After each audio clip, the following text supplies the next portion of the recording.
안녕하십니까. 촌철하는 이종식입니다. 오늘은 소비와 저축에 대한 주제를 가지고 말씀드릴까 합니다. 아주 오래전에 30세 초반 여성 직장인과 상담을 한 적이 있었습니다. 상담 중에 그분이 저에게 심각한 표정으로 질문을 한 게 있었는데요.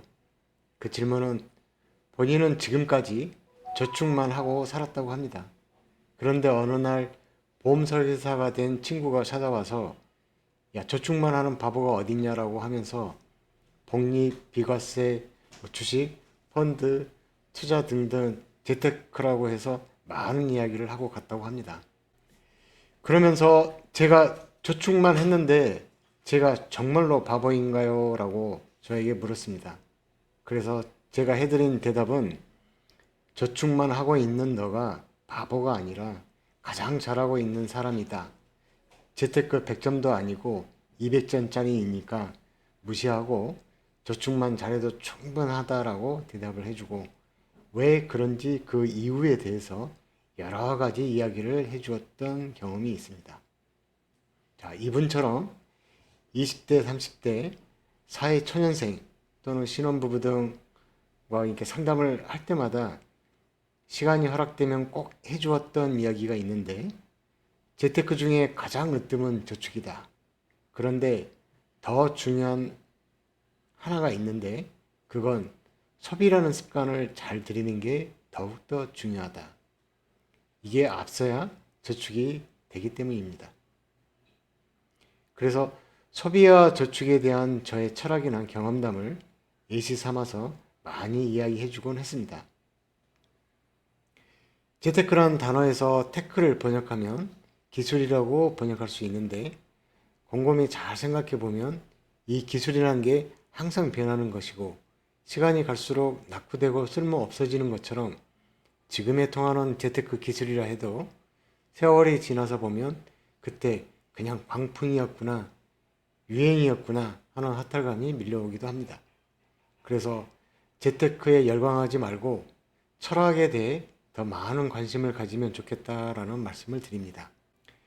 3000년부터 내려오는 부처님, 예수님, 공자님의 철학이 지금까지도 변하지 않고 세상 사람들이 공감하고 그 철학을 실천하고 있는데 앞으로도 또 다른 3000년의 세월이 흘러도 이분들의 철학은 변함이 없을 것입니다.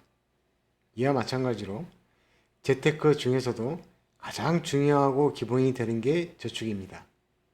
저축은 쉬운 것처럼 생각되고 아무것도 아닌 것 같지만 습관이 되어 있지 않으면 마음 먹었다고 되질 않습니다. 저축 좀 해볼까 하고 가벼운 마음으로 시작을 하지만 불과 서너 달만 지나도 하기가 싫어지고 굳이 해야 할까라는 회의도 생기고 다른 어딘가에 써야 할 급전이 필요하게 되고 저축을 방해하는 많은 일들이 발생을 합니다. 이렇게 1년 만기 저축을 시작해서 끝까지 성공하기가 말처럼 쉽지 않습니다. 그래서 저축을 잘하기 위해 저축에 앞서 더 중요하다고 보는 것이 소비의 습관이나 행동에 대해서 말씀을 드릴까 합니다. 돈을 버는 것도 중요하지만 돈을 잘 쓰는 것은 더더욱 중요하다고 말하는 것과 같은 맥락입니다. 소비를 줄이라는 말을 많이 합니다. 쓰는 게 많으니까 쓰는 거를 줄여라. 그래야 저축할 여유가 생기는 것이고 짠돌이 짠순이 생활을 해야만이 저축이 된다거나 쓰고 나서 남은 돈을 저축하기보다 저축을 먼저 하고 남은 돈을 가지고 쓰라는 조언도 많이 합니다. 그런데 저축하고 남은 돈을 가지고 쓰다 보면 부족해서 저축을 도로 깨버리는 경우도 많을 겁니다. 소비를 줄인다는 것은 내가 사고 싶은 것, 하고 싶은 것, 먹고 싶은 것을 포기해야 하는 게 많아지는 거라서 본능을 이겨내야 하기 때문에 쉽지가 않고 듣기에 따라선 내가 이렇게까지 구질구질하게 줄이면서 살아야 되나라는 생각도 들 수 있고 참 어려운 부분이긴 합니다. 다시 말하지만 소비를 잘하는 것은 구질구질하게 소비를 줄여서 아끼자는 목적이 아니고 잘 쓰자는 게 목적입니다. 돈을 잘 쓰기 위해서 방법이나 시초를 바꾸기보단 소비에 대한 생각을 바꿔보자는 게 저의 주장입니다. 생각이 바뀌어야 행동이 바뀌고 결과가 바뀌기 때문입니다.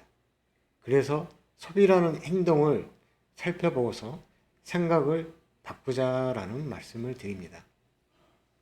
소비라는 행동을 잘 살펴보면 세 가지 행동으로 나누어 말할 수 있습니다.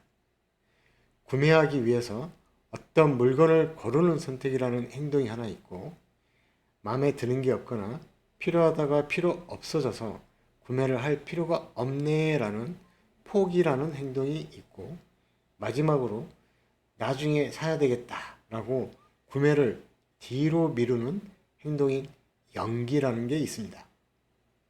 소비의 행동은 이 선택과 포기, 연기 이렇게 세 개로 볼 수 있고, 이 세 가지 행동을 이해하기 위해서 제가 예시를 들어드리는 게 떡볶이와 에버랜드, 유모차와 저축통장, 수박 세일에서 한 통이냐 반 통이냐, 또는 카드를 뽀개자, 가계부는 굳이 쓸 필요가 없다, 통장 쪼개기가 아니라 4개의 봉투 이야기 등 많은 사례를 이야기해 드릴까 합니다. 그래서 소비에 대한 행동과 생각을 바꾸는데 도움이 되길 바랍니다.